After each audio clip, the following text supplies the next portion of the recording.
മധ്യ കേരളത്തിലെ ഈഴവ വിഭാഗത്തിൽപ്പെട്ട ആളുകളാണ് നെയ്ത്ത് കുലത്തൊഴിലായി സ്വീകരിച്ചിരുന്നത്.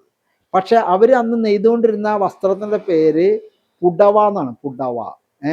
സ്ത്രീകൾ, നായർ സ്ത്രീകൾ ഇത് ധരിച്ചിരുന്നുണ്ട് അച്ചിമാർ എന്ന് പറയുന്നത്. അച്ചിമാർ. അങ്ങനെ അച്ചിപ്പുടവ എന്ന് പറയുന്ന സാധനം ഉണ്ടായി. അങ്ങനെ അച്ചിപ്പുടവ ഉണ്ടാക്കാൻ വേണ്ടി ഈ ഈഴവരുണ്ടാക്കും. പക്ഷെ ഈഴവർക്ക് ഇത് ഉടുക്കാൻ പറ്റില്ല, അല്ലെങ്കിൽ ഇടാൻ പറ്റില്ല. അത് അച്ചിപ്പുടവ സമരം എന്ന് പറയുന്ന കേരള ചരിത്രത്തിൽ രേഖപ്പെടുത്തിയിട്ടുള്ള വേലായുധ പണിക്കർ നേതൃത്വം കൊടുത്ത പ്രക്ഷോഭമാണ് അച്ചിപ്പുടവ സമരം. എന്താണ്? ഇത് ഉണ്ടാക്കുന്ന ആളുകൾക്ക് വസ്ത്രം ധരിക്കാനുള്ള അവകാശത്തിന് വേണ്ടിയുള്ള സമരമാണ്. അതാണ് രണ്ടാം ഘട്ട സമരം, അല്ലേ? പിന്നെ മണിമലക്കാവിലെ മാറുമറയ്ക്കൽ സമരം, അങ്ങനെ പല പല സ്ഥലങ്ങളിലും ഈ പ്രക്ഷോഭം നടത്തിയിട്ടുണ്ട്. വസ്ത്രം ധരിക്കാൻ വേണ്ടിയുള്ള പ്രക്ഷോഭം. ഈ വസ്ത്രം ധരിക്കാനുള്ള പ്രക്ഷോഭത്തിന്റെ ഫലമായിട്ടാണ് മനുഷ്യർ മുണ്ടെടുക്കാൻ തുടങ്ങിയത്.